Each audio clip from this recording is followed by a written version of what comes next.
Welcome to the Thorn City Syndicate Spotlight Show. This week, Lawrence Stanfill-EL. In this episode, we dive into Lawrence's journey, starting from his dedicated service in the U.S. Navy to his impressive legal achievements in the courtroom. We will also discuss his passion for basketball, his successful Stanfill Yard Maintenance company, and his upcoming podcast, The Commonwealth Show. Prepare to be inspired as we engage in a profound conversation filled with valuable insights and triumphs that can potentially change your perspective on life. This episode promises to be an enlightening exploration of success, resilience, and the significant impact one person can make in the world. Thorn City Podcast Guy, let's go. Yes, sir. Back at it one more time. Welcome to the Thorn City Syndicate Spotlight Show, where we network and build connections through interviews and discussions. This episode is brought to you by GMP Podcast Group. I'm your host, Thorn City Podcast Guy. Make sure you visit www.thorncitysyndicate.com. Make sure you hit that like, share, and subscribe button. Get the new updates, episode bonuses, and new releases. Today we got a special guest in the spotlight. We got Lawrence Stanfill-EL. How you doing, brother? Hey, man, thanks for having me on. I'm good, man. Man, thanks for coming, man. I appreciate it. So today we're going to talk about your time in the service as a Navy vet, a little bit from Navy vet to your courtroom victories, and a little bit about basketball, entrepreneurship, and then the Commonwealth Show. So, man, tell me where you from? Man, I was born in Portland, man. Born in Portland. I was born at OHSU, man. Nice. Got on the midnight train down to Los Angeles, though, right after. So my roots are really there. So you grew up in L.A.? Yeah, like from a baby to a grown man. How old were you when you moved back to Portland? I think I was 22. 22. Yeah, nice. So you missing L.A. at all? Not really, man. Not really. The smog ain't it, man. Yeah, it's different, sorry, L.A. Sorry. For all my Los Angelinos out there, man. Yeah. That's not it, man. That's just ain't it. Yeah, I like L.A., but I don't know if I could live there. Great place to visit. Great place to visit. Yeah. Not a great place to live. Yeah. So yeah, tell me a little bit about your time in the Navy. Any valuable lessons you learned during that time and how it influenced your life ever since? Okay. Yeah. I graduated from high school in 2005, and I entered the service in 2006. Most of my family tried to tell me not to join. They're like, Boys in the Hood was shot here, didn't you see? You know what I'm saying? Like, the military ain't no place for a black man. What they didn't tell me was the Navy was the last branch of service to let black people in. Okay. See, that would have been meaningful. Yeah. You know what I'm saying? So I could have done something with that. But, yeah, I mean, I was getting called nigger in boot camp, man, even if it was by my peers, you know what I'm saying? By the people in the service with you? The people that was joining, yeah. Damn. So they was recruits like I was, and, you just go through stuff like that, man. Yeah. Be honest with you. So what it did for me in terms of lessons was like, when I make rank, I won't let that proliferate in our ranks. You know what I'm saying? The only way to stop it is to stop it. So they used to say, when you in boot camp, the RDC instructors, they used to be like, not in my Navy. You know what I'm saying? So, yeah. But it's a hell of a thing to see your instructors or your chiefs, those enlisted personnel that have made rank, not do anything when that happens. Yeah. So I forget who said it, but they said, all it takes is for good men to do nothing or to say nothing. You know what I'm saying? For evil to proliferate in this world. And I kind of seen that, but I still kept grinding, kept my head down, and just kept trucking along with that, man. And, when it was time for my academic school in the Navy, I graduated top of my class. Nice. So I got orders anywhere I wanted to, and I got stationed on board USS Kitty Hawk, man. Tight. So that was cool, man. So how many years you serve? I did 8 total. 8 total years? Okay. Yeah. And so what was the biggest challenge you faced transitioning from coming out of the service back into what they call civilian life? I mean, when you're in the service, man, you don't have to worry about, paying rent if you live on board a ship. You know what I'm saying? So it was just kind of the basics of getting back in a non-structured routine. You know what I'm saying? And just realizing certain language just don't translate, you know, when you talk to people. So there was a brief adjustment period, but I wouldn't say it was more than a few months. And then, you know, just realizing like the training that I have, everybody else don't have. Yeah. Yeah, so like when you're in the Navy, like everybody got the same training, so you can say certain stuff, and it all matters because they all are familiar with what, you know, what you went through because they went through the same thing. Yeah, gotcha. But when you deal with, like, in the professional world, they don't have, a lot of those guys don't have no military training. Women don't got no military training. Yeah. So when you say handle things at the lowest level, they don't always know what that means. They just jump the chain of command. I'm going straight to my manager. You know what I'm saying? Or they hiring boss, HR. And it's like, man, that's not even how we normally do business. So it was just transition period of learning stuff like that, man. Like, okay, they don't have training, Lawrence, you know, deal with them on their level now because, you know, they're not on your level. Got you. So when you came back out, is that when you got into basketball? Nah, man, like I was always into basketball from my youngest years, you know, like I lived in Philly from the ages of 9 and 12. My aunt, she's an actress, so we moved out to Philadelphia because she had to do some gigs in Chicago and a few other TV shows. But, yeah, so, I mean, I just always was in the hoop. And then when I made it back to L.A. when I was 12, I just continued to hoop. And then, you know, in high school, I started playing football as a freshman.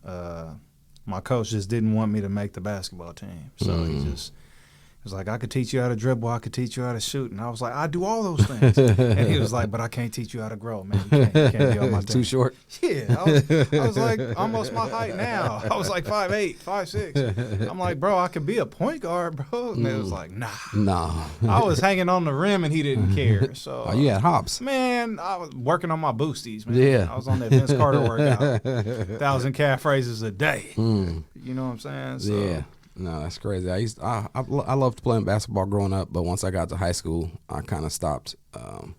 My life kind of switched on me once I got to high school. All my friends I grew up with through my grade school and middle school years, I had to stop hanging out with. They got involved with gangs, and so it's like that, man. My parents wasn't having it. They said, "Yeah, you can't hang out with them no more." I was going to a school that they knew that they couldn't go to. I went to Benson. Jeff was where most of them went, and Jeff wasn't even an option for me. I couldn't go there if I wanted to. Dang. Yeah, but I still stay around the game now because I referee basketball. I've been refereeing for about, I'd say about 20 years, but the last 14 years really seriously on the high school level. Man, that's dope. Yeah, man. so I love the basketball, and I love the ref. I got to a pretty high level where I get some good games, so it's pretty tight, man. The fans don't call you no names or nothing when the team don't get the call. Oh, you know they do. That's part of the game, you know. The worst is the people and the fans who actually know you, and then they call your name out. Yeah. That's janky. Yeah, it's a trip, but it's all good because once they figure out you know what you're doing, they kind of leave you alone. Yeah, they can't always get the call, man. No, they can't always get the call. That's basketball. You know, basketball, you're just a biased fan, and so, you know, I hear them doing the same things to me. Then I get home and I'm watching the game on TV, and I'm yelling at the screen, rooting for my team, saying the same stuff I hear them say to me. Yeah, you ain't gonna call that. It's a trip. Right. But yeah, it makes me look at the game a little different though when watching it, being that I'm official. But tell me about your experiences in the Navy. Do you still use any of that today? In your life? Yeah, I do. So I was doing like air traffic control, navigation, lookout. It required me to look at blueprints and maps. And I don't know. I mean, I'm not necessarily navigating on boats anymore, but when I went to Portland State, I got my degree in geography so I could be a cartographer, which is the person that builds the maps. Oh, okay. So I look at data sets. I was looking at data sets in the Navy, real time, non-real time. And I do that stuff now. I mean, I just don't do it on the same level, you know. Yeah. But yeah, I mean, communication, like we'd have to monitor 4 or 5 different screens and talk to pilots while we navigate. Okay. So multitasking is a skill that I think it's transferable to anywhere. And that's a lot of what I used to do. The only difference is you in a combat zone in the Navy versus being peacetime, out in the real world. Oh, I want to look at this data. I want to look at that data. Oh, look at the crime stats. You're not there when the arrest's being made. You ain't kicking doors in. So it's not nearly as stressful, but the skills are still measurable and still useful.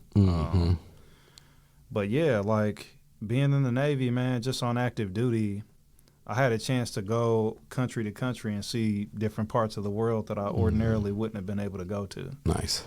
So Australia, where they talk about the Tasmanians, I was able to go down there. We went to 3 different ports in Australia. I've been to Kuala Lumpur, Malaysia. I've been to Guam like 9 times. South Korea, where all of our gear comes from, all the new, every NFL jersey, every college jersey, they all being produced over there, man. So, just being able to see what the world has to offer, man. Like I was in 2008, the Olympics was held in China, and they did the run under the torch in Hong Kong that year. You was out there? Oh, man. I was hanging with the Chinese nationals kicking, man, hard. That's tight. And it was dope, man. Yeah. Like, it was just good, positive vibes, man. Just, you got to see what Chinese culture was really about by being there, even if it was for a short time. You know what I mean? So those were just, like, valuable experiences, even if they didn't hold lessons. Like, one of the lessons I learned in Japan amongst that culture was just they wore masks just if they had allergies, out of respect for you. Yeah. That's all it was, man. Like, they didn't want to sneeze on you being in tight quarters on a train or something, because not a lot of people drive in Japan. People don't really take taxis. Everybody takes a train because of how good the network is. So I think American culture has a lot to learn from that. I remember just watching people thwart themselves inside a Walmart, throwing themselves. Like, I can't breathe. And it's like, they was wearing masks in Japan out of respect for you, and you can't even do that when there's a virus. Yeah, so they've been on the COVID mask over there. I mean, it's respect. Like, I got a lot. So I asked them. I remember riding trains going to Tokyo from Yokosuka, and I was just asking people, why are y'all wearing masks? And then they would take it down and be like, I'm not sick. I just have seasonal allergies. It's springtime, and the cherry blossoms make me sneeze a lot, so I don't want to sneeze on you or your kid or whoever you with. And that's what I'm trying to say, is just a very different perspective, you know what I'm saying, that they have versus what we have. So that's crazy. Well, man, I appreciate you coming through, man. We're going to take a break right now and get a message from our sponsor, GMP Podcast Group, the production team. When we come back, we'll talk a little bit more about the basketball, how you got into entrepreneurship with your Stanfill Yard Maintenance. Cool. Discover GMP Podcast Group Studios, located at 2406 East Burnside Street in Portland, Oregon, offering a range of podcasting packages to suit your needs, starting at just $49 per hour for your basic setup, featuring a Rodecaster Pro audio console and SM7B microphones, as well as options complete with camera operator and audio engineer expertise. Elevate your podcasting with multi-camera recording, plus we capture behind-the-scenes shots within the studio. Visit us at www.gmpodcastgroup.com and let GMP Podcast Studios be where your podcasting journey begins. Cause this syndicate lyricist exists. Don't blink one eye, baby, you just might miss history in the making from the making of this. Third, I guess it's welcome back to these words. So I'ma come well like welcome back words for sure. Yes, sir. Welcome back to the Thorn City Syndicate Spotlight Show. I'm your host, Thorn City Podcast Guy. I got my guy, Lawrence, in the building. What up? How we doing, brother? Man, I'm solid. Yeah, man. So that's a little, I like to tell the people that little tune right there, that welcome back. I like to use that from welcome back from the breaks. That's a tune from an unreleased project from Third Twin, the artist I was managing. It's really how the Spotlight Show kind of started, helping him get his music career back in order, or actually not even that, getting his life back in order. And I kind of used his music to do it, because growing up, he done music his whole life, and he stopped doing music and got hooked on pills and alcohol. And And my boy was doing bad, man, and so I had to do something for him. And so I wanted some music, so I decided to pay for my own album. Said, let's record some songs, and little did I know that would be the catalyst for him, turning his life around. He's now 6 years plus clean. He's working a full-time job in the community. He's bought a house. He's engaged to be married. And so, yeah, he really, really did a full 360, man. And so that is what led me to meet Justin. We worked on the music video together. Justin wrote the script, and we went into some festivals, and we won a few awards, man. And then COVID hit, killed all the music stuff, and Justin called me one day and said, man, let's get into podcasting. He was roommates with Tim James, the Health Hero Show. His business wasn't doing so well, and so they started a podcast to market his businesses and services, his coaching and his supplement business. And, man, Tim James is really, really killing them right now. So shout out to Tim James over at the Health Hero Show. He's the reason we into podcasting and got the Spotlight show going. It's all about the power of networking and forming strategic alliances. And so that's why we're here, brother. So tell me about the basketball. You started coaching too? Yeah. Where you coach at? I was down there in L.A. I got sponsored by the Clippers. Oh, so, tight. We had the junior Clippers at Robertson Park. I don't know if you know that area, but I don't. It's right off of Pico and Robertson. Okay. Not far from Hamilton High School in West L.A. Mm-hmm. That was my little stomping grounds. That's where I grew up for the most of my life, teenage years and all that stuff. So, yeah, I mean, when I realized, I started on the football team as a free safety. Okay. But I preferred to play basketball, and my coach, heck, he didn't want to let me play, so I started doing everything else. Huh? Yeah, man, I was like, I'm going to run track then. So I ran track, played football, and I just joined like an AAU team, West Coast Showtime. Okay. And from there, once my basketball season was over, I would just coach. And I was coaching the little league kids. What ages? Ages like 8 to 12. Okay. And then we started stepping our game up, once I became, a mature adult. From like 17 to 18, I'll coach like the 15-year-olds that wasn't just playing if they didn't make the team but wanted to hoop at Robertson. I started coaching them. Nice. My boy Richard Pruitt, shout out to him. He held it down with me. And then we ended up getting sponsored by the Clippers. They liked what we was doing so much, they called them the Junior Clippers. Tight. That's tight. So, yeah, that's how it all started, man, is just giving back to my community, what I knew. And that's what I knew is just playing basketball. Nice. Yeah, I love basketball, man. It's definitely my favorite sport. I love football season. It's just so short. Yeah. But I love to hoop. Like I said, I've been reffing for a while now, so I've got to see some kids grow up from being, to little tiny toddlers to going to college and playing overseas, and some of them have made it to the NBA, and they always remember me every time I see them. So that's pretty cool. Yeah, that's tight, man. Yeah. So tell me about the inception of the Stanfill Yard Maintenance, your entrepreneur venture. As you know, I'm a geographer, so I look at like land masses through different lenses. You know what I'm saying? Like you got natural landscapes, you have man-made landscapes, and it just requires a different, set of eyes for whatever landscape you're looking at. So when I got into landscaping, it kind of made it easy because I already look at space differently than the average person. So my target market for Stanfill Yard Maintenance was the 98661 Vancouver, Washington area. Okay, over across the bridge. Yeah, I got pushed out, man. I bought my house over there, and I just wanted to beautify the neighborhood. I was watching builders build, but the builders don't do landscaping, man. they leave like big rubble. I'm talking like, all kinds of rocks throughout your stuff, man. They don't care. And so I wanted to beautify the neighborhood. I started just cutting all my neighbors' grass, like about 15, 20 houses down the 47th Street that I lived on. I would just cut them all. And I'd leave my business card inside their mailbox or on their door. And it just grew. It grew from folks in the local neighborhood wanting me to do it to social media. I joined Nextdoor. I was on the Nextdoor app, and it grew from there. My clientele started growing. But like I was saying, my target market was old people.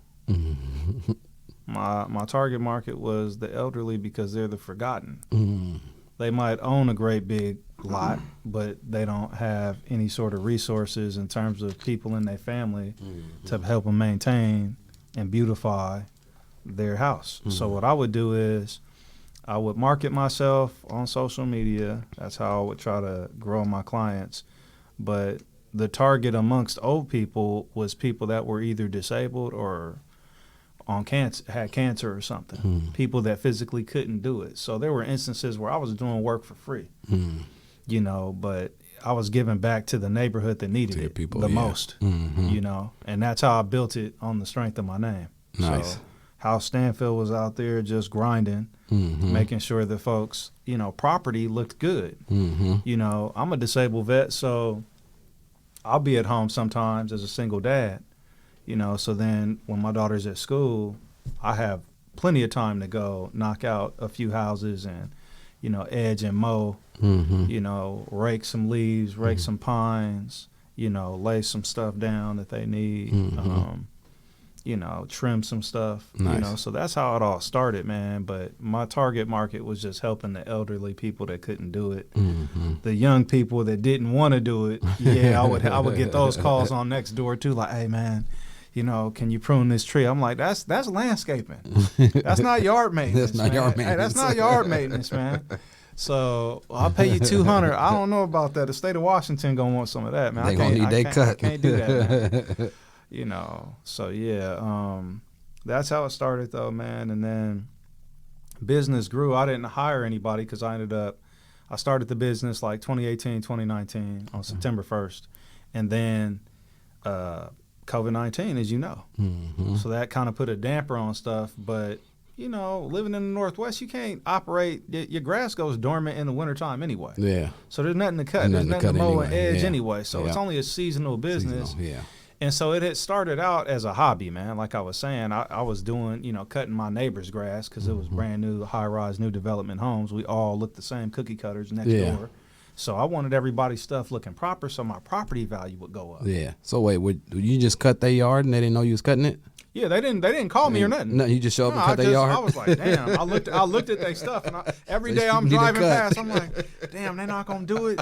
Damn. All right, man. So look, I'm just gonna knock it out. Look, you gonna get it. Yeah. You gonna get it. So that's how it started, man. Yeah. And so I was leaving business cards, and I couldn't even get a thank you from a lot of people. The mitigated audacity to not even say thank you, man. But my naval training, being the lowest man on the totem pole as an enlisted service member, taught me that hard work, it builds character. So even if I don't get the thank you, I didn't do it for a thank you. Yeah. I did it, and I might have had my own personal reasons for wanting the properties to look a certain way. Yeah. But at the end of the day, is it going to benefit you? Of course it is. Yeah. You know, and so what's 20 minutes of my time worth? You know, when the greater value was everybody driving through our neighborhood, like, damn, it's clean. Yeah.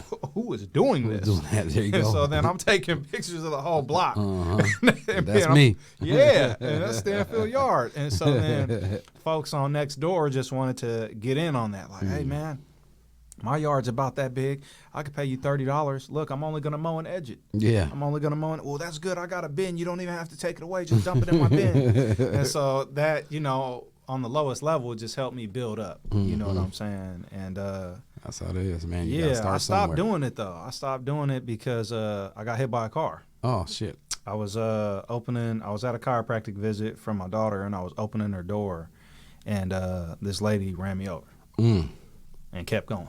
Damn. And so it tore both of my hips. It dislocated a shoulder and tore my bicep on my right arm. And, you know, it was at that point I knew I wasn't going to continue to be doing grunt labor like I used to in my younger years. Yeah, you just couldn't do it no more. Nah, man, it was one of the hardest challenges I had ever been confronted with because I don't know if you noticed, but you need your hips to just move. You need your hips. It's And we very don't, important. as young people, we don't think about hip pain because if, you know, you play football and you crack somebody, you know, you're like, man, I decleated him, but you use your hips to go do that on me. So, you know, me being a young guy, man, like, I didn't consider any of that at that time, and it wasn't until I couldn't do surgery on both hips at the same time, so I had to do one, and then I had to do a shoulder, and then I had to do a bicep. Damn, and the recovery time for all those, is a substantial amount of time. So, like, in those years of recovery, man, I found out who I was. Yeah. So it all started from that one accident. Do you ever catch her? You ever sue her at all? Oh, I mean, I'm not an attorney. I can't give any sort of legal advice. It's an ongoing matter. But yeah, I caught her that day. Adrenaline and military training had me run back to my car, record who she was, have presence of mind to at least identify the witness who saw it all, and call 911 after recording the lady and getting her license plate. And she jumped lanes of traffic and all kinds of stuff, man. I couldn't believe it. Wow. 70-year-old lady. Damn. And I was pissed because the cops were white like she was, and I don't have nothing against white folks. But when you let white folks go and you happen to be a white policeman, assuming that I'm in trouble as if I've done something wrong, that's when I have a problem with that whole situation. Yeah. So legally it'll play itself out. I can't really go into any more details, but gotcha. Yeah, man, it was just an unfortunate situation where somebody had ran me over. Yeah. So I know you said you can't give legal advice, but I know you've been into the legal advocacy and got a new podcast coming, the Commonwealth Show. We're gonna take another break, and when we come back, we're gonna get into some more about the creation of the Commonwealth Show and how you got into the whole legal field and all that good stuff. Yeah, let's do it. Introducing Thorn City Syndicate Management, your solution for brand management, social media promotions, digital content distribution, and podcast production. From shaping engaging content that resonates with your audience to amplifying your brand's reach through podcasting, we're your partners in driving success. We offer free strategy sessions and leverage our recording studio and personalized strategies to establish an online presence. Your brand's journey to the top starts with Thorn City Syndicate Management, where innovation meets results. Contact us now at www.thorncitysyndicate.com to embark on the future path of transforming your brand's future. This syndicate lyricist exists. Don't blink one eye, baby, you just might miss. History in the making from the making of this. Third, I guess it's welcome back to these words. So I'ma come well like welcome backwards for sure. Yeah. Yes, sir. Welcome back to the Thorn City Syndicate Spotlight Show. Your host, Thorn City Podcast Guy, still here with my guy, Lawrence. So I know you got a couple, I don't know, you might have more than a couple. You got some courtroom victories under your belt. How did you get into that? It started just based off like the need to do it myself. I didn't have the finance at the time to go get me an attorney for whatever legal battles I was having. Family law was a struggle. From family law, there was criminal, unfortunately.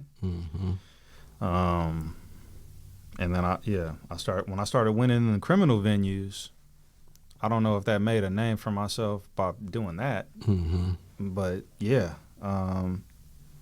we had a particular district attorney out of Clark County that got fired. He was head of the domestic violence unit, and he's the guy that does all your murder cases. His name's John Farah, and he lost his job doing that. They reduced him to traffic tickets and misdemeanors. So then when I got struck by a vehicle, guess who, what venue that fell in? What? Oh, wow. So Clark County wasn't having no parts of me at that point. Washington wasn't. Nah, man. They didn't even press charges on the lady or pursue it. They didn't even want to. And so that's how that started. And then from there, just different civil actions. I ended up suing the sheriffs out of Portland, Oregon. I was arrested once, and then I was there. I was kept for like 8 days, and then, they released me. But all the time I was in there, they wouldn't let me pray.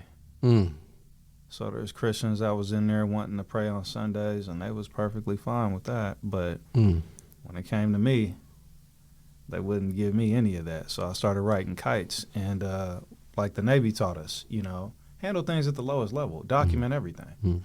If all you can do is file a grievance, file your grievance and get a copy of it. And then now you documented said event according to you based on what happened to you.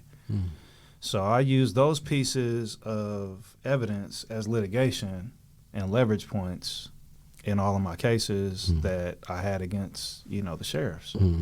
But I wasn't suing for just me. I was suing for everybody in the world in the Ninth Circuit. Everybody like you. That may be Buddhist, Jewish, anything. And so I just said, hey, man, don't we all have a right to pray and pray safely? And so then that became, a turning point. I would dismiss that case only because Miss Vonterstaggy, who is now Judge Vonterstaggy in the Multnomah County Circuit Court, she came to terms with me. You settled. They were confused because there wasn't a dollar amount associated with what was going on. So I had them over a barrel, and they couldn't say he's doing it for money. Look, he's trying to get rich off us. Yeah. So they couldn't rationally identify why I would do such a thing. And so, because they're not used to that. They're just used to people that come in there and are greedy and only want money. But I was telling them this is about everyone's right to pray and to pray safely, because not everybody that's arrested like myself is guilty of something. You could be arrested and not have done no wrong. So what if that's you? So that's who I fight for on the Commonwealth Show. I fight for those people. I stand for those people, and I try to empower those people as best I can without giving no legal advice, but experiential advice.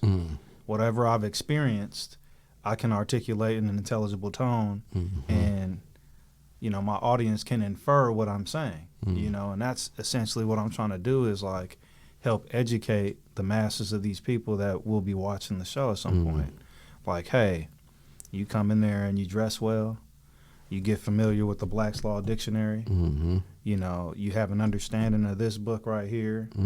Tell me about those books you got there. So this book right here is called Beyond the Grave. And Beyond the Grave, The Right Way and the Wrong Way of Leaving Money to Your Children and Others, by Gerald Condon and Jeffrey Condon. Both are Esquires. I think they're brothers. But this basically tells you how to prepare to transition for not being here while you're alive. There's certain steps you can take to just ensure that all your wealth or everything you accumulate, from cars to homes, real property, it doesn't end up in probate court. There's a way around that. You don't have to end up in probate.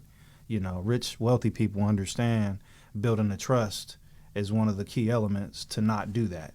Because within your trust, you can have things listed out saying this property can be traded but never sold. If you don't want it ever sold or whatnot, you can, identify with certain language what you want to have happen even when you're not here. Your will is just your last living testament. And so you could say, I want, my money and my checking and savings to go to my wife or my kids. Now they're going to fight over that if you got multiple kids, because they're going to break it up into thirds. You've seen it happen. And you can still end up in probate, because some states, based on state law, don't even respect the will as a probate. You have to go through probate in front of a judge for them to adjudicate it and be like, yep, that's what he meant, that's what he said. So there's just different legal avenues, I think, to procure that, man, and just kind of preserve what it is that you have while you're here. And that's what this book talks about. These are attorneys that give great advice. So you ain't got to take my word for it. You can just delve into that Read book. the book. Yeah, man. Nice. And what's this other book? This is the Black's Law Dictionary. It's the 4th edition, man. It's pretty big, but yeah, it's a big one. This was one of the best ones, the 4th edition. Have you read the whole book? Not the whole thing, man, but I've taken a lot of what I needed out of there to kick some government. Get what you need, So, because I familiarized myself with that, it gave me a certain level of jurisprudence and understanding legalese without being no attorney. Hitting the law library, looking up different cases, stare decises. Your most relevant cases in your circuit will be talked about in the Supreme Court, the appellate court, and you need to know which court circuit you live in, because then you may find, different cases that mirror yours. And if you do, those are the instances where you want to adapt some of that stuff and maybe insert that into, your brief or whatever legal filing you may be doing. But essentially, as like a pro se litigant, that's just a person that represents themselves. And it is said by plenty of people in the legal community, a pro se litigant, you're only a fool. You know what I'm saying? If you represent yourself, you know, you live by the sword, you're going to die by that. Yep. You know, so you have to be, you know, versed in law. I wouldn't say I'm versed in law.